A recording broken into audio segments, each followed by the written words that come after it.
I really want to appreciate her being here this evening, and I want to thank her for her service as Kid Mayor.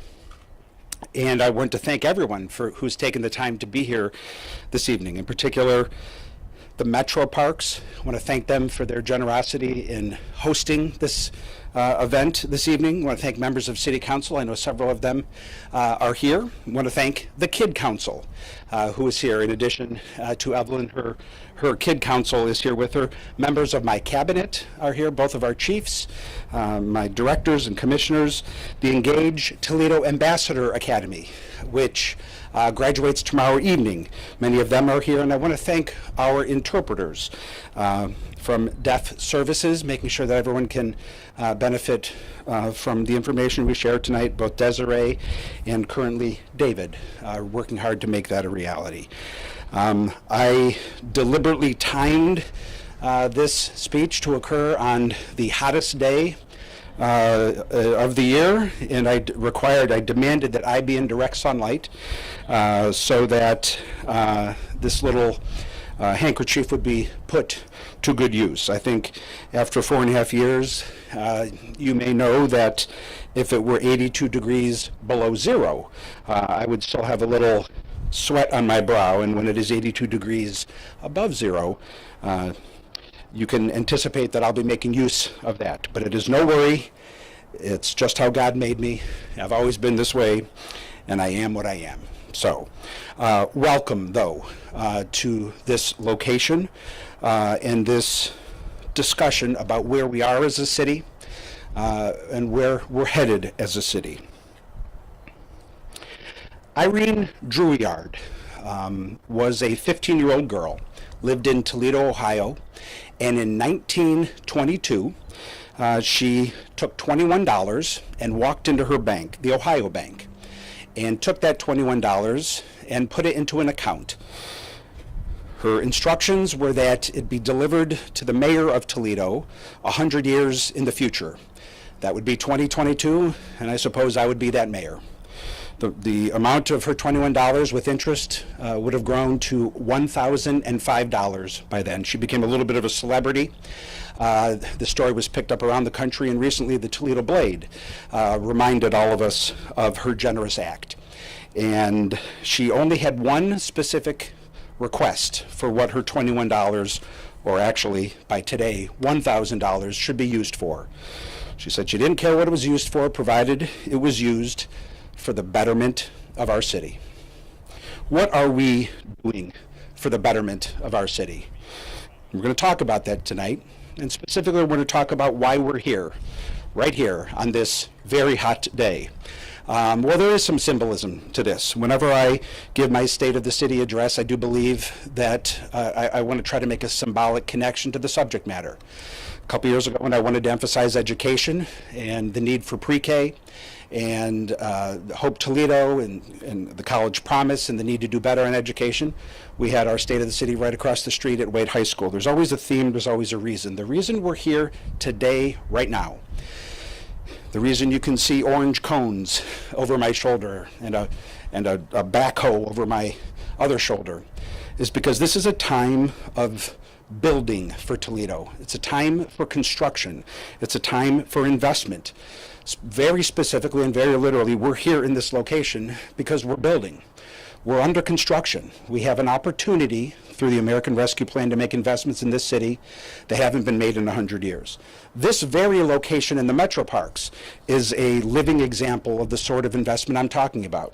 Looking around today, all the attendees in person, you kind of look around and you see a construction zone. You see orange cones and dirt being turned. But in a couple years, you're going to see this. This is an architectural rendering of what this space is going to look like in a handful of years. And that is because we made an investment in ourselves, a $200 million investment to reimagine our riverfront and to redefine our city in many ways. That's what that image that you just saw go across on the slide is an indication of what will literally happen here, but what metaphorically can happen all throughout our city if we take advantage of this opportunity. Bigger picture, more clearly, more directly, the opportunity I'm talking about takes the form of the Toledo Recovery Plan. What is the Toledo Recovery Plan? Well, it was adopted by Toledo City Council last December. At their last meeting of the 2021, they approved it. And it is our plan for how we should appropriate the $180 million that we've received from the federal government as a result of the COVID pandemic. Every Toledoan from every neighborhood will benefit from the Toledo Recovery Plan. And how do I know that? Because we asked you, the citizens of Toledo, what you wanted to see in this plan. We built the plan based on your input, your public input, and we gathered it in a number of ways. We had 6 neighborhood meetings all throughout the city. We had 1,700 surveys that were distributed in different ways, and based on all the different ways we received information, well over 2,000 people were able to put their fingerprints on how we could invest these dollars at this time. It's important for us that we listen to the citizens, and it's important for the citizens to know that we have listened. In a time of great cynicism, we need to show that we listened and that we followed through on what you wanted us to do. Well, here's what we heard. What were our priorities? What were your priorities? As you can see on the screen, there were 5 general categories: safe and livable neighborhoods, youth, recreation and parks, job creation and economic impact, avoiding cuts to city services, and green and healthy housing. Now, while all 5 of those had a certain level of support, as you can see toward the left with those green bars on our graph charts, those were the ones that were most important to the city of Toledo, and so we focused there first. The primary areas of expenditure broke down like this: a little over $80 million to make sure that there were no cuts in city services and that we were growing the size of our safety forces. Over $40 million for investments in youth, recreation, and parks. $24 million for green and healthy housing, a little over $19 million for safe and livable neighborhoods, and over $15 million for job creation and economic development. That's what City Council passed last December. But before we leave this slide, I want to make a very important point that maybe hasn't been discussed enough. While we literally and directly received $180 million from the federal government, because of our relationship with our partners and the communication and the building and the cooperation we did with so many other regional partners in and around town, we have an opportunity to leverage an additional $132 million through the Toledo Recovery Plan. Let me give a perfect example of what I'm talking about. Just last night, City Council passed an ordinance, and it was unanimously passed, to help fund pre-K in our community. I'm going to talk later about why I believe that's important. I was thrilled that City Council passed, and I think it was important that it passed unanimously. Our promise, our commitment in the Toledo Recovery Plan was that over 2 years, we would appropriate $2.5 million. But our $2.5 million is being matched by $2.5 million from the county commissioners, $5 million from ProMedica, and $10 million from the Toledo public school system. So while you may look at the Toledo Recovery Plan and believe that the pre-K amount is $2.5 million, you really should be looking at it as $20 million. That's what that vote of City Council did last night. It unlocked a door that leads to $20 million, not just 2.5. So when we think about the Toledo Recovery Plan, we can be excited about 180 million, but we should be talking about it in terms of over 300 million. That is the leverage that we've tapped into, and that is something that truly will be done for the betterment of our city. This entire plan can be seen by going to toledo.oh.gov/recovery. Specifically, in specific terms, what are some of the things that will happen? Well, we are going to add nearly 100 additional police officers to our force by the end of 2026. And when we do that, we will have more police officers on the street than we have had any time in the last 20 years. We will do what the citizens asked us to do for our youth and parks, and we will allocate $40.5 million for youth programming, summer jobs, mentoring, and other opportunities for our youth. We are going to replace every customer side lead service line in the city of Toledo. We are going to construct over 600 units of housing. We're going to demolish hundreds of commercial buildings. We are going to spend millions of dollars fighting blight, fixing sidewalks, improving parks, planting trees, and creating jobs. And yes, we are going to build a new YMCA in the central city of Toledo. What you see on the screen right now is what it is going to look like. Isn't that beautiful? Isn't that what we need to offer our kids in this city? The Warren Sherman neighborhood where that YMCA will be located needs investment. And you bet I am proud to be mayor at a time where we're going to make that kind of investment in our kids. I don't care what criticism we get, our kids deserve it. And that is what we are going to do with some portion of our American Rescue Plan Toledo Recovery Plan dollars. Again, City Council adopted this in December, and we're going to do this, and it's going to transform our city. But instead of merely talking about what we are going to do, I'd like to talk about what we have already done. We're not sitting around and twiddling our thumbs and navel gazing and saying, oh, well, when should we start doing this, and debating things to death. We're already off and running. And with City Council last night approving funding for two important programs, as of today, as of this morning, City Council has allocated $64.6 million of our $180 million Toledo Recovery Plan. That's almost a third of our allotment. We're keeping our promise. We're doing what we heard in those surveys. We're doing what the citizens asked for. Don't take my word for it. Transparency is so critically important. It builds the trust that we need for government to work. So go to that website that I mentioned earlier, toledo.oh.gov/recovery, and you will not only be able to see everything that is in the plan, you'll also be able to see our progress in meeting these objectives. So in other words, in real time, you will see, there it is right there. It took a little time for our technical team to catch up with me. But there it is. That's the website. You can go there and see that we have appropriated 50% of our commitment on pre-K and 100% of our commitment on lead line customer lines. And so you can track us in real time and hold us accountable. You'll know when we're doing it, whether we've done it, how much more is left to be done. That's an important part, in my judgment, of building the trust and maintaining the trust of the citizens of Toledo. What have we already done? What will you see when you go to that website? Well, let me tell you some of the things we've done. When we did these public meetings and surveys last year, we knew we were going to hear a lot of things. We knew we were going to hear concerns about safety and investment in neighborhoods. We knew we were going to hear ideas about things we could do for our kids, and we did hear those things. We knew we'd hear about the need to replace the customer side lead lines. No one wants to happen in Toledo what happened in Flint. We knew we'd hear that. We didn't know that that was going to be number one, that was going to be the top number one thing that the citizens of Toledo wanted. But that was the number one thing we heard at those meetings. And so do you know what we did? We listened. And so the very first thing that we appropriated money for in this entire $180 million plan was $10 million to do just this, to replace the 3,000 customer-side lead service lines in our city.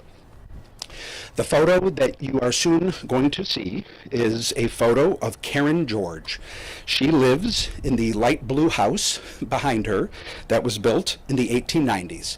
Now, suffice it to say, we know a lot more about the dangers of lead today than we knew in the 1890s. And so at some point, Mrs. George was going to have to replace her lead service line. She probably didn't know this. I didn't know it. None of you probably know this. But while the lines on the public right-of-way are the city's responsibility, those on private property are actually the responsibility of the homeowner. So there would have come a day where Mrs. George, in her home built during the Grover Cleveland administration, was going to have to try to find $5,000 to replace her line. There she is in the photo. She's the one standing right next to Congresswoman Marcy Kaptur. She, like virtually every Toledoan, would not have enjoyed having to find $5,000 to meet that need. Fortunately, she didn't have to. Under the Toledo Recovery Plan, we're paying for it. We paid for that for her, and we'll pay for it for you and you and you and everyone in this town who needs a lead line replaced on the private side. We will do that. That's what this plan is for. We are investing this money in you. This is what it looks like in video form when it happens, but we need your help. We need you to go to that website, toledo.oh.gov/lead-line, and do the simple home test and register for it. And then we'll come and we'll do this important thing for you. What else have we already done? We have, City Council has allocated money to expand ShotSpotter. Why? Because ShotSpotter is working. ShotSpotter allows our officers to go to the scene of a gunshot the instant it happens. I think a lot of people will be surprised to know that only 20% of all gunshots are called into 911. Because of ShotSpotter, our officers can go directly to the scene of a gunshot immediately, whether or not anyone calls 911. It has already saved lives because of the Toledo Rescue Plan. We are expanding it into an additional neighborhood. Arrests due to ShotSpotter have increased 25% year over year, and firearms recovered because of ShotSpotter have grown by 104% year over year, as that graph demonstrates. We have already, again, not what we're going to do, we have already allocated funding for inclusive and accessible playgrounds at Ottawa and Navarre Park. This is important to all of us. A real leader on this is Councilman Sam Meldon, who's with us tonight and deserves our thanks and appreciation for being such a fighter on this issue. Full playground replacements, in other words, totally brand new playgrounds, have, not in the future, already had money allocated at Oakdale, Edgar Holmes, Gene Overton, Maya Clinton, and Highland Parks. The tennis courts at Germain Park, probably the epicenter of tennis in Toledo, those courts have seen better days, and that's why we have already allocated money to totally replace and fix them. In addition to that, there's 16 other locations where smaller tennis court operations and basketball courts have already had money allocated to fix. The shelter house at Jamie Farr Park, just across the river, not too far from here, already allocated money to fix it. And the soccer complex at Schneider Park, money has already been allocated to address that. We're going to do way more than that. I'm just telling you what we've already done. Want to know something else we've already done? We've already appropriated funding to make sure that the kids of this city have productive and healthy things to do this year. And whether it is a job, whether it is an activity, whether it's a sport or enrichment, there will be an opportunity this year for every kid of the city who wants to do it to do that. This is something you're going to be seeing all over the city of Toledo. This is a fantastic document developed by our new Marcoms department. It is beautiful, it's wonderful, it's helpful. You're going to see it at every library, every community center. We're sending it home with every kid who goes to Toledo Public Schools or Washington Locals, so they can sit down with mom or dad or grandma and grandpa or loved one to look at it. There is stuff for kids to do. We know it's needed, we believe in it, and we invested in it. There are over 100 programs for kids to do this summer. I know it is a common lament. Geez, there's nothing for kids to do. That's not true. It's just not true anymore. There are over 100 programs that the city is funding for our kids. A small handful of them come with a fee. I think there's a theater camp or an acting camp or something along those lines where there's a fee. Okay. 95% of these things are free, totally free. So, thank you. And you know what? Part of the reason for a speech like this is because you probably don't know that, okay? You need to know. We need to spread the word. So you have a young one who wants to go to an art camp? Free. Swimming lessons? Free. Basketball? Free. Football? Free. Volleyball, golf, soccer, tennis, horseback riding? Free. You want a garden? Good. It's free. Science and math enrichment? STEM classes, learning about, free. You want to be the next Pavarotti and learn some opera? Free. You want to learn how to do a podcast? Free. Reading programs? Free. Marching band, drumline? Free. It's free. It's better than free because we'll also give you a free lunch at each one of these things. I know there's a lot for grown-ups to focus on, okay? Spend some time focusing on this. It's just not the case that there's nothing for kids to do. There's over 100 things in this book, and darn near every one of them are free. Please take advantage of it. Please take advantage of it. And by the way, that's not what we're going to do. We've already done it. What else have we already done? I mentioned Councilman Meldon earlier, but he's also been a leader on making sure that neighborhoods are safe, especially when it comes to traffic. City Council has allocated money for Vision Zero, which is a program that is dedicated to the goal of having 0 traffic fatalities within 10 years. We have already allocated money for the Blight Team, the Clean Toledo Blight Team, part of our new Department of Urban Beautification. Now, talking about what they might do in the future, looking at this graph right here, you will see that they have already collected 1.6 million pounds of debris, over 2,100 tires, and a whole bunch of other stuff that we don't want in our neighborhoods. Hope Toledo, just last night, City Council allocated money for the goal of pre-K. You've heard me talk about this. Here's why I care about it so much. We are behind the other big cities in Ohio when it comes to educational attainment. We just are. In a country where over 50% of Americans have some education beyond high school, in Ohio it's only 34%. In Toledo it's 17%, and among African Americans in Toledo it's 9%.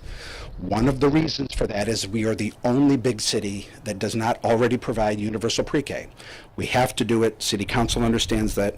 That's why they stepped up and passed that money last night, which, by the way, was $1.25 million, but should be thought about as $20 million because it leverages that much money from ProMedica, TPS, and others.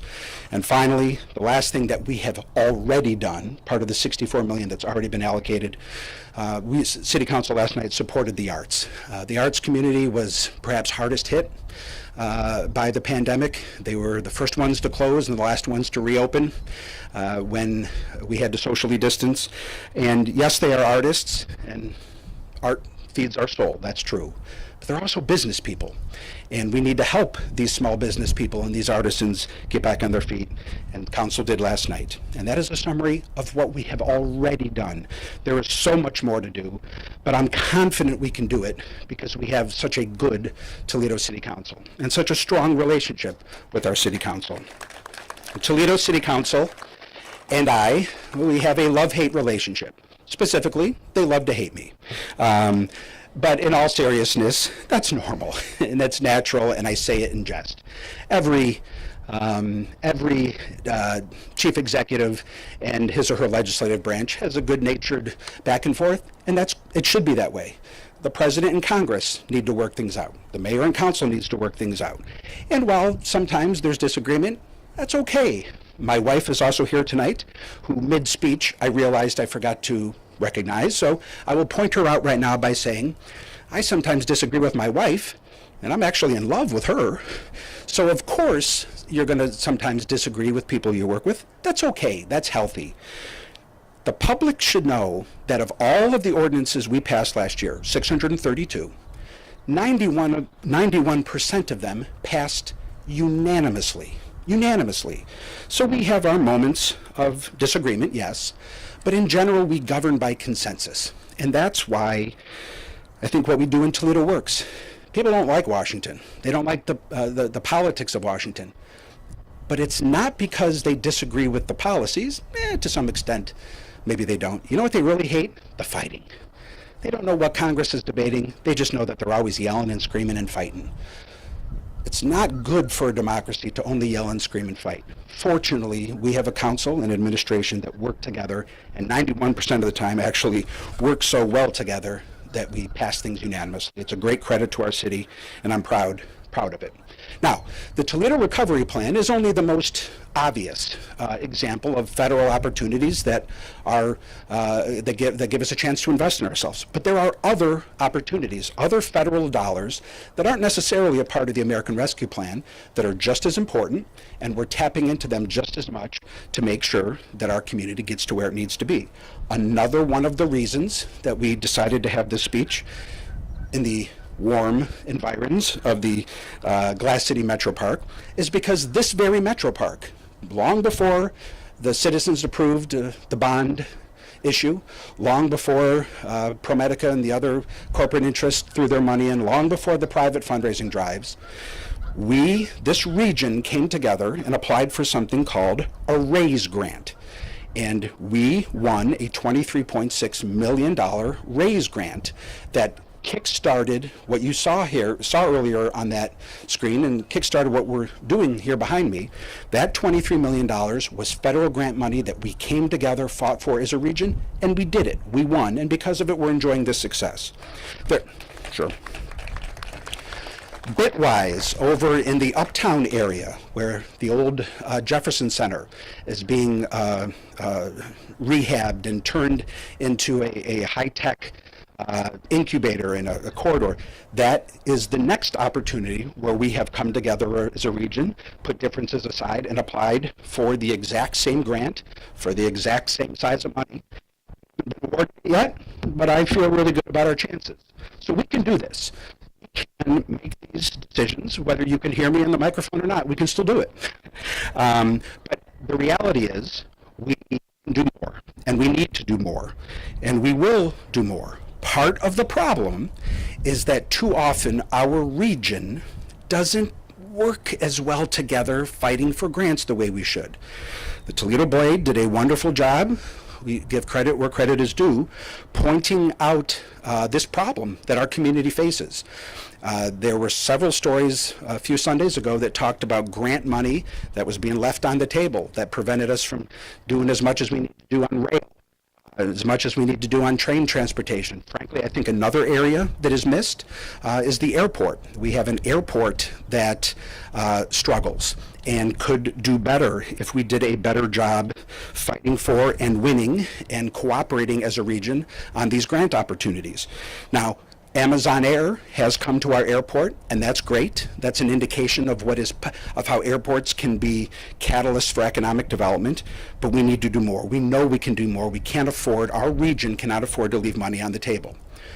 The problem is, right now, nobody wakes up every day and says to him or herself, what are we doing to coordinate ourselves on these grants? No one does that right now. That is changing. I can announce today that a very talented individual will be joining us and will be leading our efforts to coordinate our region when it comes to fighting for these grants. His name is Michael Beasley. Mike is a very talented man. He has held various positions in government, public administration, and frankly, politics.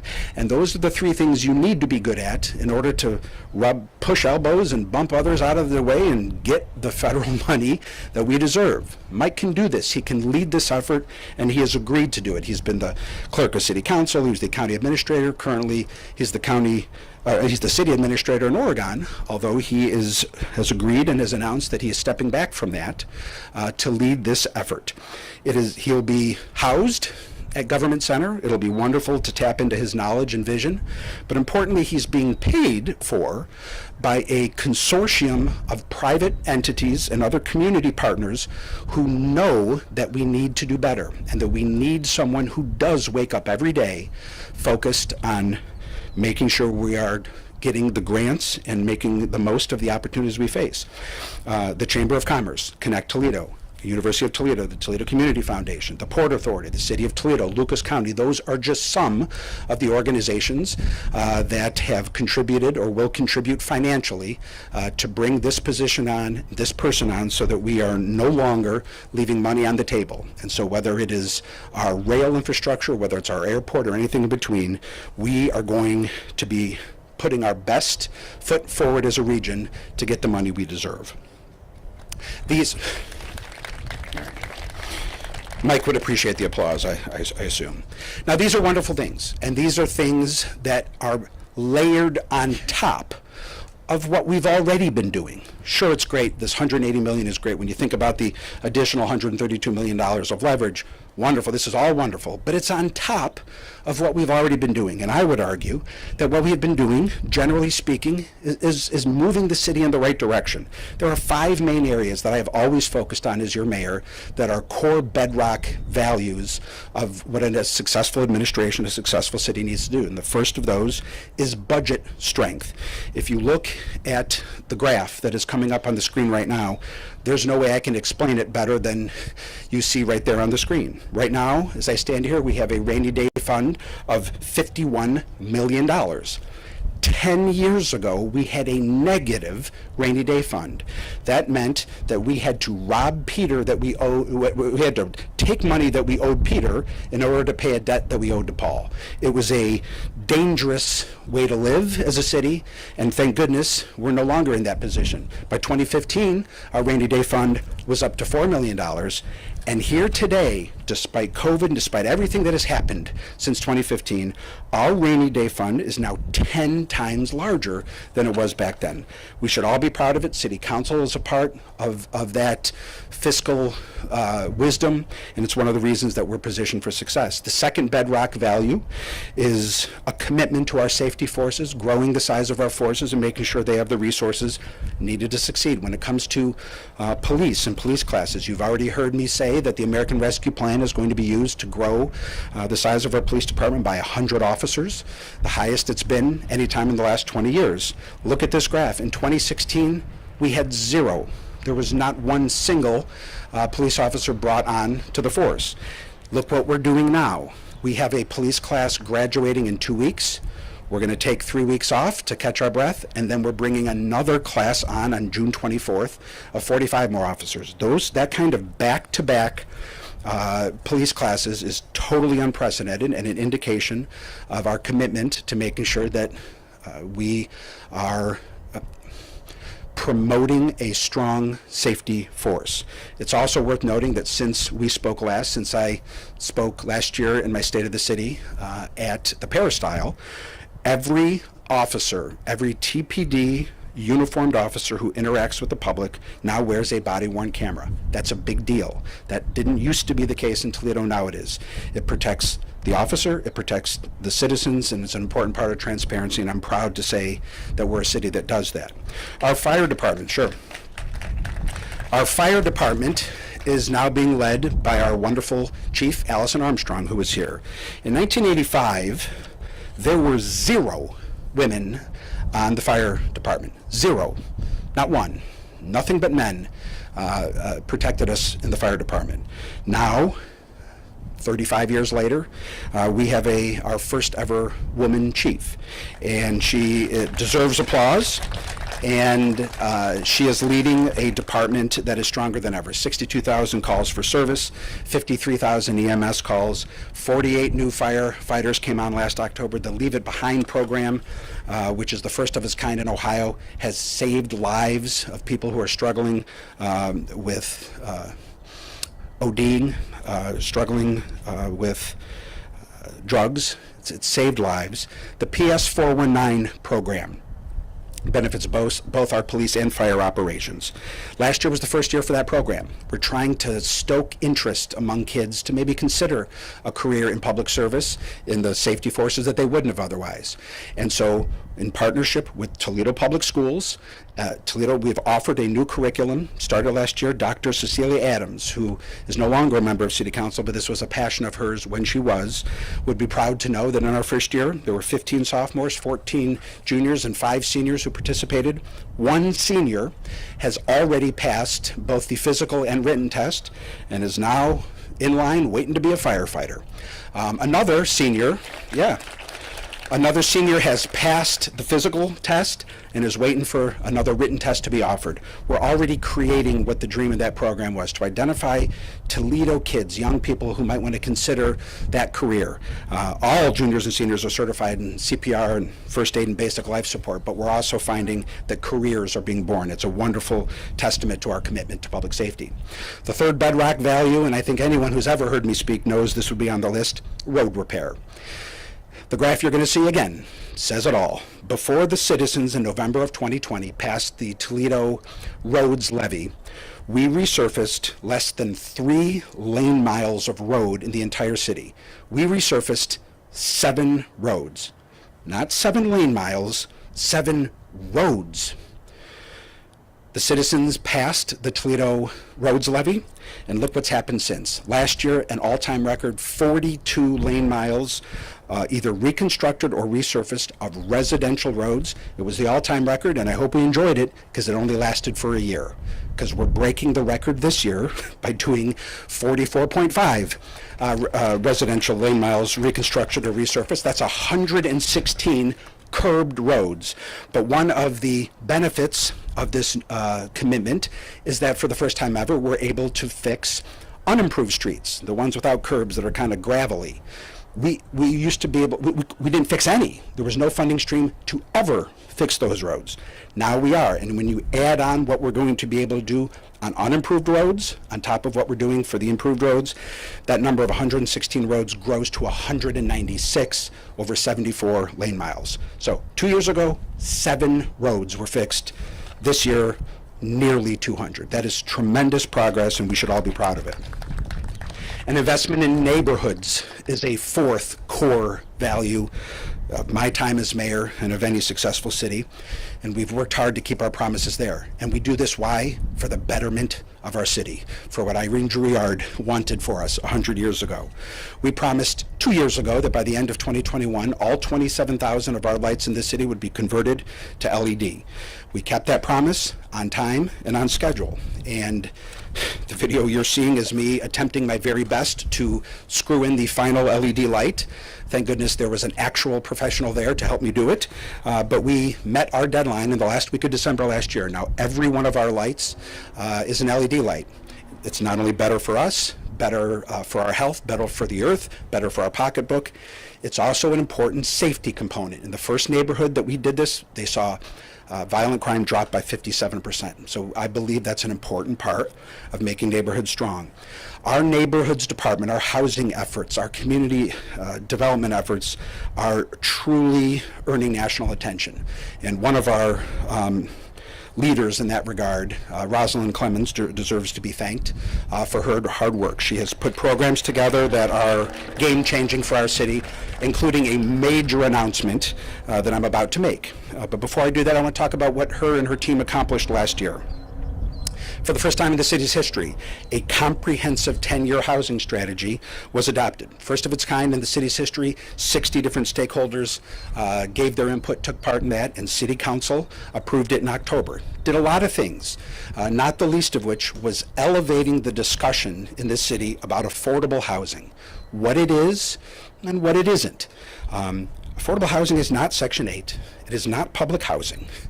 It is a math equation. This is just simple math. This is a math equation. If you spend more than 30% of your income on housing, it means that you are cost burdened. That's the phrase they use. And it means that you are a candidate for and would benefit from affordable housing. There, with a median income in this city of $36,000, there are quite a few people who spend 30% or more of their income on housing, and that's too much. This isn't a crazy social experiment. This is about helping the economy. If you're not spending all that money on your housing, you know what you are doing? You're going to walleye games, you're going to mud hen games, you're going to Tony Pacco's, you're spending money in the economy. That's what this is about as well. The percentage of people who benefit from affordable housing mirrors almost perfectly the percentage of Toledoans who exist in our city along race and income and gender guidelines. Affordable housing is for us. It's for all of us. And that's why we're so committed to it. And that's why over the next 3 years, we're going to see 11 of these developments all throughout town. Some of them, and there's going to be a total of 628 units across our city. That's what we learned from the housing study. Some of these are already popping up around town. Corner of Monroe and Secor, an intersection of great debate in the last 5 years. Now the Secor senior lofts are there. Look at that. It's beautiful. And Grandma and Grandpa live there. And it's a wonderful place to be. We're doing, Driggs Dairy is going to be next, 60 more affordable units. And this is helping people meet a need. It's helping them keep more money in their pockets so they can spend it in the economy. This is a good thing, and I'm proud that we're leading on it. The Emergency Rental Assistance Program has helped over 2,000 people in our community receive about $10.7 million, an average award of over $5,200 to help pay rent, and it's covered on average 7 months of rent for them. That's helpful to real people in our town. The citizens of Toledo, the taxpayers, should know and should be proud that our team administered that program so well that the federal government, the Department of Treasury, took money away from other communities that weren't spending it as efficiently and gave us $19 million more dollars because we were efficiently getting the money into the hands of the people who needed it, and now we have even more people we can help. That we should be so proud that we take this responsibility properly, that we take it seriously and execute it properly, and we are the winners for having done it. In terms of mortgage assistance, $338,000 was leveraged to help 50 people pay mortgages, an average of about $7,000 per person. Housing preservation, 90 owner-occupied folks received help rehabbing their homes, 58 new roofs, over 100 emergency repairs for senior and disabled. Any part of protecting neighborhoods involves making sure that lead is not a part of what our children have to interact with. And so far, 46 residential units have been made lead safe with an $800,000 investment. The lead safe ordinance that City Council passed, its first deadline, its first compliance deadline is at the end of June. So good thing our efforts are coming into focus. We're turning the corner and making a difference on lead. Under our Home at Last program, there are 76 new homeowners in Toledo as a result. We've created 76 brand new homeowners. We leveraged our resources into $5.3 million of bank mortgages, and again, the average amount of assistance was about $7,000 per person. With all of these successes, it is no surprise that the federal government has recognized our work and has made and has awarded us a very generous opportunity. And this is the announcement I was alluding to. We talk about the federal grants, and Mr. Beasley is going to come in and help us, help our region coordinate as we fight for different pots of money. Well, here's a pot of money that we fought for and have already received from the the Department of Housing and Urban Development. $37 million for a Section 108 loan pool. This is going to guarantee loan assistance for real estate acquisition and development, housing rehab, small business finance. In other words, this is a $37 million pool of money on top and in addition to everything else I talked about tonight, that is going to go directly into neighborhoods, into small businesses, into housing, into our community. That's a big deal, and there's going to be a lot of people in our city who will be helped because of it. Fifthly and finally, the fifth area on which we have layered the opportunities from the Toledo Rescue Plan is economic development. And this is an area where I think even whatever detractors we may have at City Hall would have to concede that we've done fairly well. Our unemployment rate is 4.1%. I know it is not a perfect gauge of the health of a community, but it is one gauge. And look at this graph. 2 years ago at this time, it was over 20%, and yes, of course, that was at the beginning of the pandemic. But just in the last year, it's come down an additional 2%. That's hard to do, and it's an indication of the economic momentum we have in the city. As I stand here today, not only is our unemployment rate lower than in other Great Lakes cities like Pittsburgh and Buffalo and Cleveland, Chicago and Detroit, heck, it's even lower than other so-called destination cities in warm weather places like Los Angeles and Las Vegas, Memphis, New Orleans, and Houston. It is because of that that Site Selection magazine, yet again, has bestowed upon us the greatest honor a city can get in the field of economic development. And now for 6 years in a row, Toledo is ranked in the top 10 of all cities in this country in terms of new business development, new business investment. And why not? Of course, because our economic development department is working its tail off. Right now it is working on 37 different projects with over $1 billion of investment, over 650 new units of housing, 429 new hotel rooms, 1,100 new jobs. Look at just some of the high profile major project success stories of the last year. 4 long vacant, long blighted properties have now been brought back from the dead. It's not a vacant Southwick Mall anymore. It's an Amazon delivery station with 410 jobs and $25 million of investment. Over near the Jeep site, the old Medcore textile leather site, now it's a Stellantis vehicle customization operation. 300 new jobs, $23 million of investment, just started production last month. The Northtown Mall, We are partnering with North Point Development on an exciting project that's going to turn that into an industrial park, a minimum of 500 jobs and $75 million of investment. But I want to point this out. It is very similar to what is happening over at the old Jeep site, which we now call the Overland Industrial Site. There are 2,500 jobs over at Overland Industrial Site, yet at Northtown there's more space and more square footage. The 500 jobs that are being promised there is a classic example of under-promising. There are 5 times more jobs over at Overland in a smaller footprint. Well, there's no question that hundreds, at least those 500, if not thousands of jobs will soon be popping up at Northtown Mall. And finally, you can't talk about brownfields without talking about something that's happened not too far from here at the old Ironville site, Cleveland Cliffs. It's been talked about for a while and been built for a while, but it finally opened within the last year. 140 jobs, $1 billion of investment.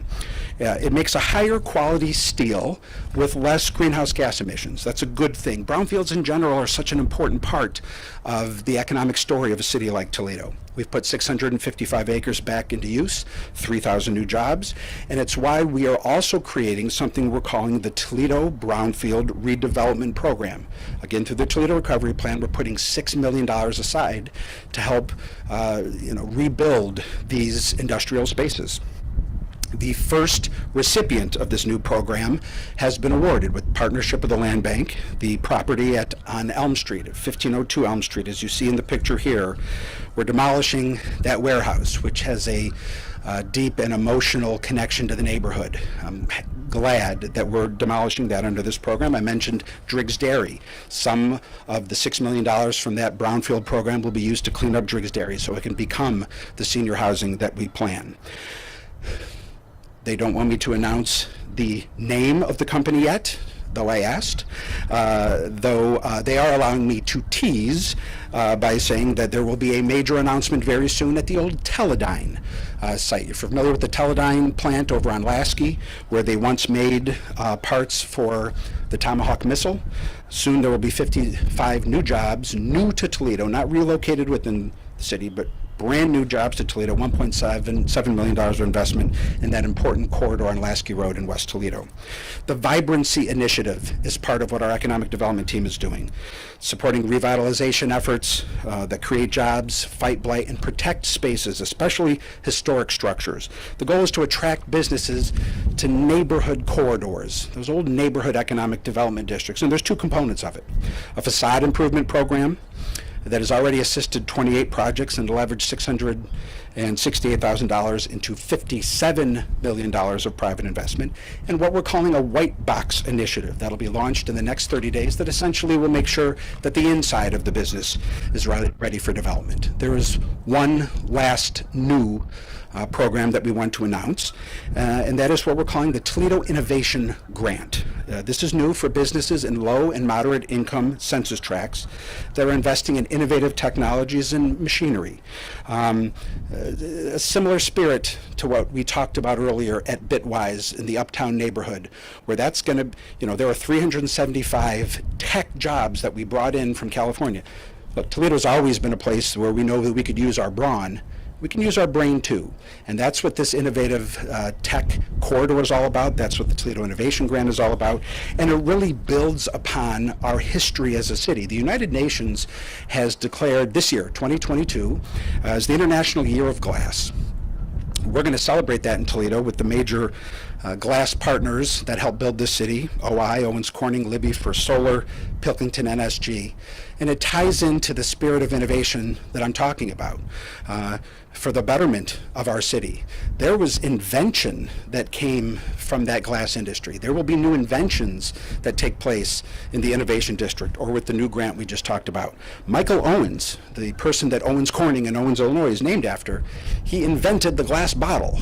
I think some of us are of an age where we just assume the glass bottle has already been around. No, he invented it. He worked with glass in such a way that he came up with something new. 30 years after that, the science wing of Owens, Illinois, had some scientists working on a piece of glass and shaving that glass into little tiny pieces, maybe we'll call them fibers, and realized that this fiberglass could have a use. And it did. And a spin-off company was formed in 1938 called Owens Corning. And clearly the innovation that came from that company is part of our DNA. It's right that we celebrate these things, and now we're incentivizing it with resources from the Toledo Rescue Plan. Now, these are all good things. And there are things that we should celebrate, and there are things that we should be proud of. But whatever good is happening in our city, whatever momentum we have, does not obscure the heartache that we feel over the lives that have been lost to violence over the last 3 weeks. I don't know that you can solve a problem if you don't talk about it, and I don't know that we can talk about it properly until we define it. So it first has to be said, though this is nothing to celebrate, but it tells the story of what we're dealing with right now, that there are many kinds of crime in Toledo right now, not all, but many kinds that are actually down. Burglaries are down this year. Robberies are down this year. And yes, homicides are down this year, statistically. But even though homicides might be down, no one can think that what we've seen over the last 3 weeks is acceptable. It's not acceptable, and it's not part of a city that we want to be a part of. It's not. What we've seen in the last 3 weeks is unacceptable. It doesn't erase the heartache, but it does help us. It does guide our path and what we need to do to recognize that in general, and I'm going to say this carefully so it's not misconstrued, in general, we are not seeing random violence. Random violence is, geez, it's the old cowboy in the Western going down Main Street and just randomly shooting into the saloon. That's just not what's happening in Toledo. Unfortunately, we're seeing retaliation. We are seeing revenge. Doesn't make it any less heartbreaking, but it speaks to what we need to do to solve it. In almost every case that we've seen, the victim and the attacker knew each other, or if not the victim, the target knew his or her attacker. And of course, there have been too many cases where the target was not the person who was shot, but an innocent bystander. It's interpersonal, and it's heartbreaking. But it's not all gang. We might think, oh, these are, no. You know what we've seen a lot this year is domestic violence. That's an interpersonal relationship where you bet the attacker and the victim knew each other. It's a problem that we know is real. George Sarantu, one of our councilmen, is here, and he and his colleagues led an effort. Teresa Morris, I believe, was part of the effort as well, to make sure that in the budget we passed this year there was money for a new domestic violence prosecutor, and I'm glad they did that. It shows the seriousness of what we're seeing in our city this year. There's also resources to you if you feel you are in a relationship that could turn violent. If you look at the screen, the domestic violence shelter at the YWCA is a resource for you. Call those numbers, contact them. We want you to be a part of what we're trying to build in this city, not a statistic. Ultimately, the question is, well, what are you doing? What is the city doing? Throughout this speech, you have heard parts of the answer. And sure, this might be the 7th time I've said it, but I'll say it again. We're growing the size of the police force. 100 new officers within 4 years, highest level in 20 years. The youth programming, remember all the 100 programs, most of them free, all of them with a free lunch? That's a part of it. The YMCA, the beautiful YMCA that we put up on the screen earlier, that's certainly a part of it. We have also undertaken operations this year, the police department, that they call TEAM, the Toledo Enhancement Area Method, the TEAM method.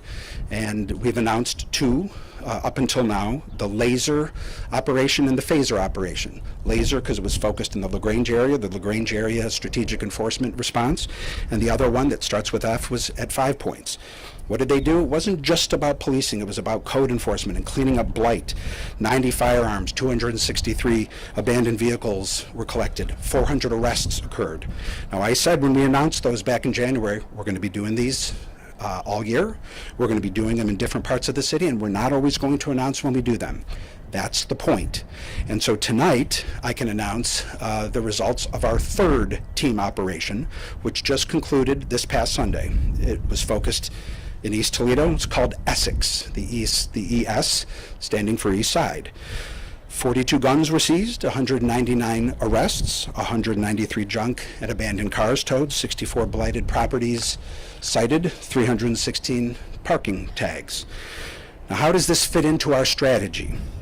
There's been a lot of discussion on our strategy, and maybe I have failed in not communicating well enough what our strategy is. If you have the opportunity to look at the screen, it talks about the mayor's initiative to reduce gun violence. It makes up, there are 3 components to it: prevention, intervention, and enforcement. And if you look at it, the enforcement side is the smallest. Now, enforcement means police, and we need police. And Chief Kroll is here, and his team live this every day. It's crucially important. It's also the smallest part of the model. Just literally look at the enforcement box. It's the smallest box. Look at the there's only 2 boxes under it. Most of what we're trying to do is on the prevention side and the intervention side. Those are the largest boxes. There are 7 different sub-programs under it. We are doing work here, but most of the work for us to succeed is in prevention and intervention. There's been so much talk about our Save Our Community model, and Joanne Armour when he was the director, and what is that all about? This is new, we've never heard about this, we don't know if we like this, is it working? The violence interrupters and such. Nothing has been more discussed in this town.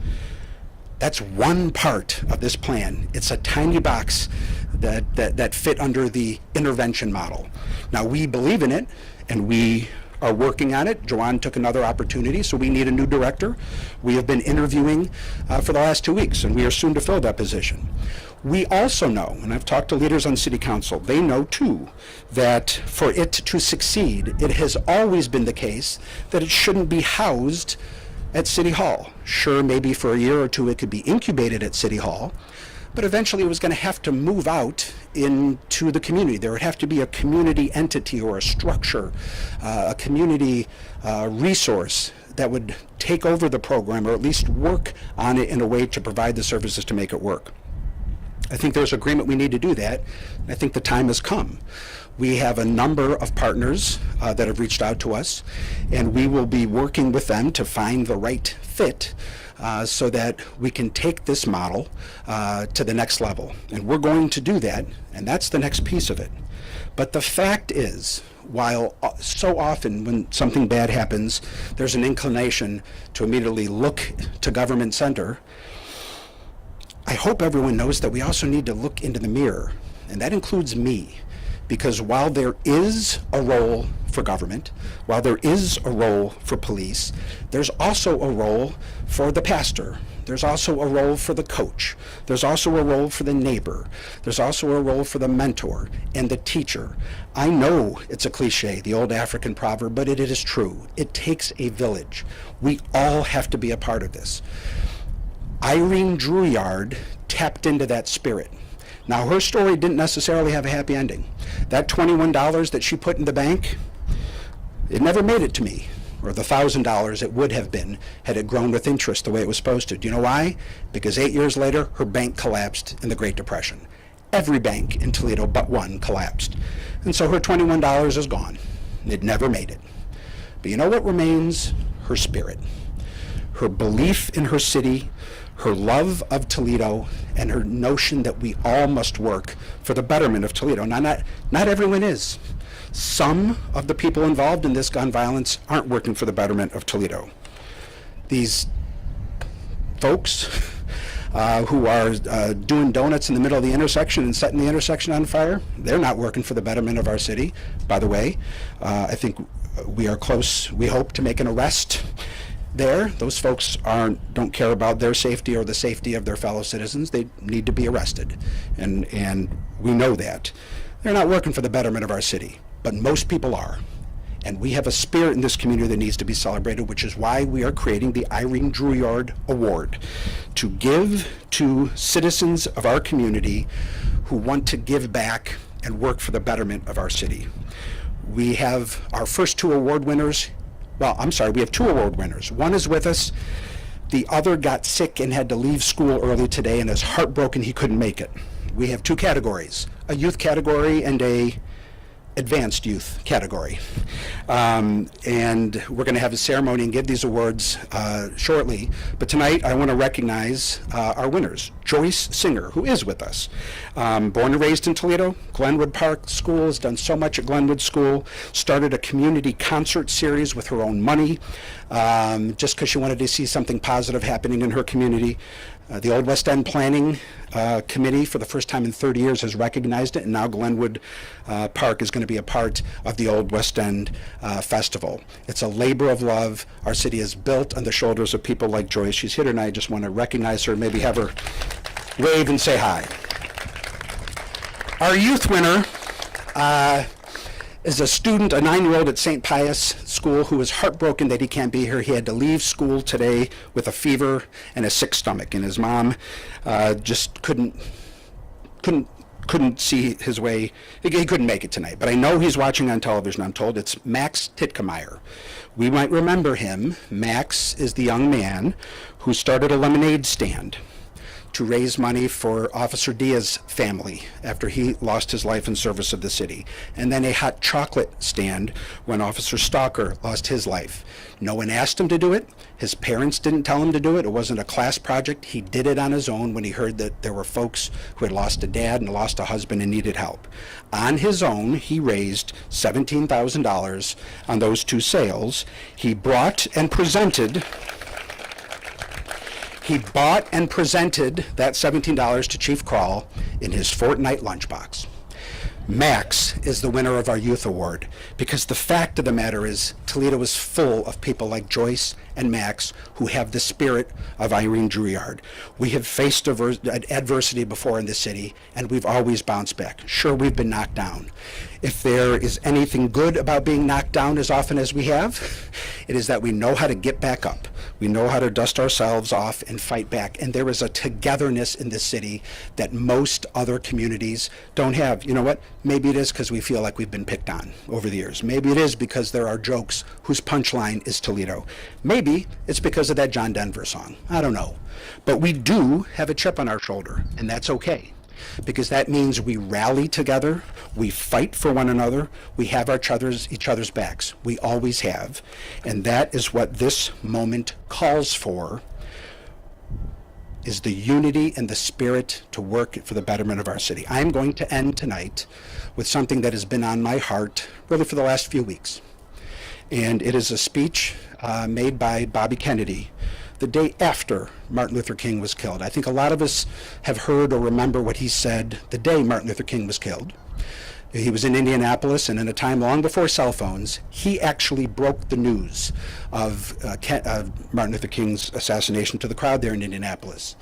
He talked about taming the savageness of man and making gentle the life of the world. He quoted the Greeks, and he calmed the crowd, frankly, in a way that maybe only someone whose own brother had been killed by gun violence could have done.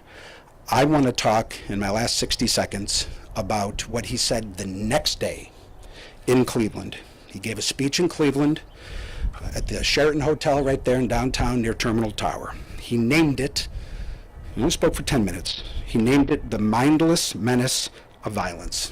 First line of the speech talked about the mindless menace of violence, and he asked why. What has violence ever accomplished? What has it ever created? No martyr's cause has ever been stilled by the assassin's bullet. No wrongs have ever been righted. After all, he said, a sniper is not a hero, only a coward.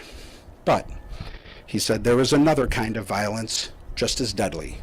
It's the violence of institutions, indifference, inaction, and slow decay. It's a violence that afflicts the poor and poisons relations between us simply because our skin has different colors. It's the slow destruction of a child by hunger, schools without books, homes without heat in the winter, and this afflicts us all. Our lives are too short, he said. Our time on this planet is too short, and the work to be done is too great for this spirit to flourish any longer. And he was right. Our times on this planet are short, and 2 months later, he was killed by gun violence. He's not with us either, but his spirit is, and his message is, just like Irene Drouillard's, just like the heroes who live among us, like Joyce and Max. We can do this. We can rally. Toledoans have always rallied together. We need to act for the betterment of our city, and I know we will. God bless you, and God bless the great city of Toledo, Ohio.